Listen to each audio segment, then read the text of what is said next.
नमस्कार.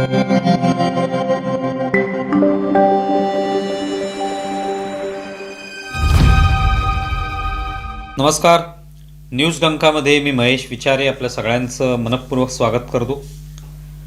मित्रांनो, बिहारच्या निवडणुका झाल्या. मुख्यमंत्री म्हणून नितीश कुमार यांनी शपथ घेतली. पण अजूनही काही लोक त्या निवडणुकीत झालेल्या पराभवाचं दुःख विसरू शकलेले नाही. अर्थात काँग्रेस किंवा राष्ट्रीय जनता दल यांना तो पराभव अधिक वर्मी लागायला हवा. पण त्यापेक्षाही जास्त दुःख आणि वेदना महाराष्ट्रातील उभाटा शिवसेना पक्षाला झालेल्या आहेत असं दिसतं. राष्ट्रीय जनता दलाचे तेजस्वी यादवही जेवढ्या पोटतिडकीने बोलत नाहीत किंवा राहुल गांधी बोलत नसतील तेवढे जोराने उभाटाकडून या निवडणुकीविषयी बोललं जातं. शिवसेना उभाटाच्या मुखपत्रात हा तर बेईमानीचा विजय असल्याचं म्हटलंय आणि हा बिहारच्या जनतेचा जनादेश नसून ज्ञानेश कुमार जे निवडणूक आयुक्त आहेत त्यांचा जनादेश आहे असाही आरोप करण्यात आलाय. त्याशिवाय आता आगामी काळात निवडणुकांवर बहिष्कार घालण्याशिवाय पर्याय नाही असा निर्वाणीचा इशाराही देण्यात आला.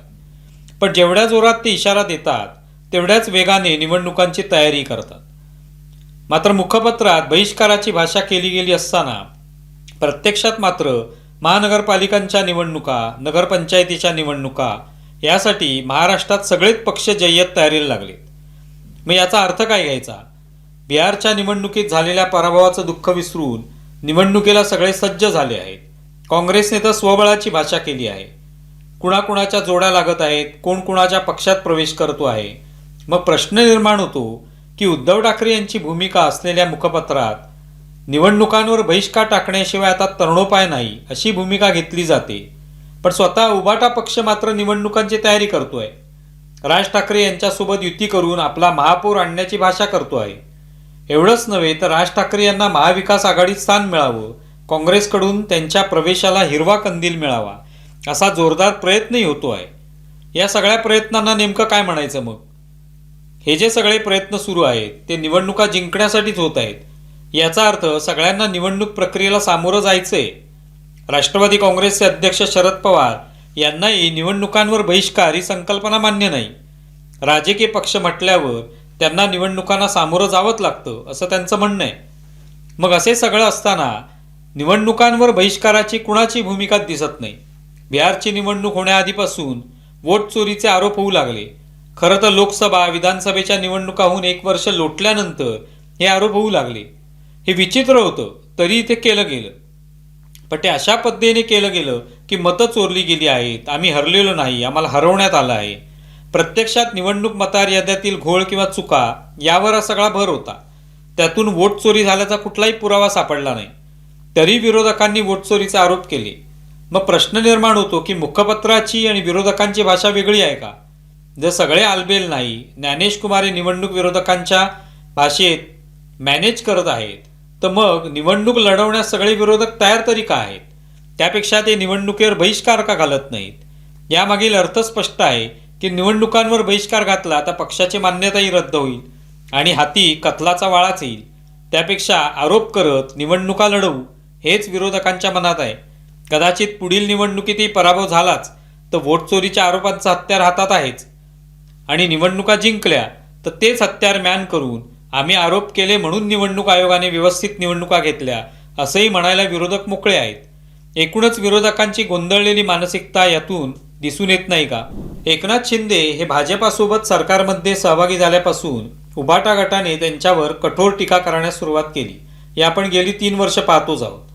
पण उद्धव ठाकरेंपेक्षा शिंदे या सरकारमधनं बाहेर पडावेत यासाठी मीडियाचे सर्वाधिक प्रयत्न सुरू असल्याचे दिसतं.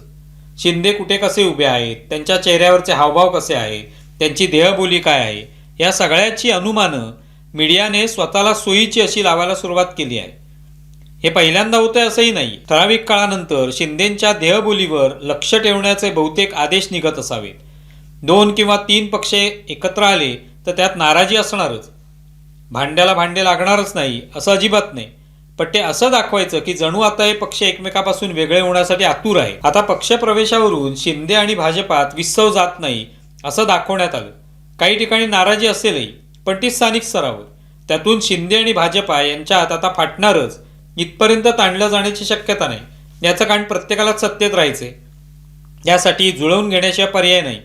मध्यंतरी एकनाथ शिंदे गृहमंत्री अमित शहांच्या भेटीला गेले, तेव्हा जणू काही अमित शहांच्या सोफ्यामागे टेबलाखाली सूत्र लपून बसल्याप्रमाणे मीडियाने शिंदे तिथे काय बोलले, कोणत्या तक्रारी केल्या, कुणाविरुद्ध तक्रारी केल्या, हे सगळं सांगायला सुरुवात केली. मुळात ही काही दोन आमदारांमधली भेट नव्हती की जिथे सगळी माहिती कुठून तरी मिळण्याची शक्यता आहे. नरेंद्र मोदी, अमित शहा यांच्याशी झालेल्या भेटीची माहिती सहज बाहेर येईल आणि ती लगेच मीडियाला कळेल अशी शक्यता तरी गेल्या 11 वर्षात दिसलेली आहे का? निदान शिंदे बाहेर जाऊन मीडियाला अमित शहांशी झालेल्या भेटीविषयी सांगतील असं तरी झालं आहे का? एवढंच कशाला, ज्या एकनाथ शिंदेंबद्दल मीडिया म्हणत आहे की ते अमित शहांकडे देवेंद्र फडणवीस महाराष्ट्र भाजपाची तक्रार करायला गेले, त्या एकनाथ शिंदेंनी 3 वर्षांपूर्वी 40 आमदारांसह रात्रीच पोबारा केल्यानंतरही मीडियाला त्याचा सुगावा लागला नाही. सगळे आमदार विधान परिषदेचं मतदान करण्यासाठी मुंबईत होते आणि तिथून ते कधी सुरतला गेले हे एकाही सूत्राला कळलं नाही. मग अमित शहांच्या भेटीची बातमी देणारी सूत्र आली कुठून, हा सवाल उपस्थित होतो.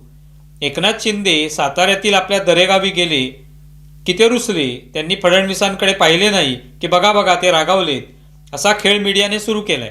आता एका कार्यक्रमात ज्यात फडणवीस यांची कन्या सूत्रसंचालन करत होती तिथे शिंदे फडणवीस एकत्र होते, त्याबद्दल मीडियाने फार जोर दिला नाही. जर नाराजी असेल तर मग शिंदे त्या कार्यक्रमालाही गेले नसते असं मीडियाला वाटलं नाही. हे सगळे टाळायचं असेल तर आता देवेंद्र फडणवीस आणि एकनाथ शिंदे यांनी एक प्रतिज्ञापत्र सादर करून आम्ही एकत्र आहोत असं जाहीर करण्याशिवाय पर्याय नाही. हो, पण त्यात अजित पवारांनाही घ्या, नाहीतर त्यावरून सूत्रांच्या बातम्या सुरू होतील. कल्याणमधील एका कॉलेजमध्ये काही विद्यार्थी नमाज अदा करत असल्याचा व्हिडिओ व्हायरल झाल्याने वाद निर्माण झाला. त्यावेळी बजरंग दल, विश्व हिंदू परिषदेचे कार्यकर्ते तिथे पोचले आणि संबंधित मुलांना जाब विचारला. यानंतर त्या मुलांनी कॉलेजमधील शिवाजी महाराजांच्या पुतळ्याजवळ उभे राहून माफी मागितली. हे प्रकार केवळ वाद म्हणून न पाहता त्याकडे गांभीर्याने पाहिले पाहिजे. कॉलेजमध्ये कुणी पूजापाठ करत नाही, मग नमाज कसा काय पडला जातो हा प्रश्न आहे. कुणी व्हिडिओ काढते म्हणून ते कळते, पण हे होते कसे? लोकांचा आक्षेप असतो की याकडे दुर्लक्ष केले की मग तिथे हळूहळू जमाव वाढू लागतो आणि मग ती एक प्रथा बनून जाते, त्यातून हा विरोध होतो. बरं, याची जबाबदारी फक्त हिंदू संघटनांनीच घ्यायची का? मग त्याला हिंदू मुस्लिम रंग दिला असा आरोप केला जातो. आपल्या कॉलेजमध्ये, शाळेत असं काही होत असेल तर त्याला बाकीच्यांनी विरोध करायला हवा किंवा निदान शंका घ्यायला नको. हिजाब घालून कॉलेजात जाणारच असा अट्टहास करणारे काही असतात, मग त्यालाही विरोध हिंदू संघटनाच करणार, बाकीच्यांना त्यात गैर वाटत नाही. याला काय म्हणायचं?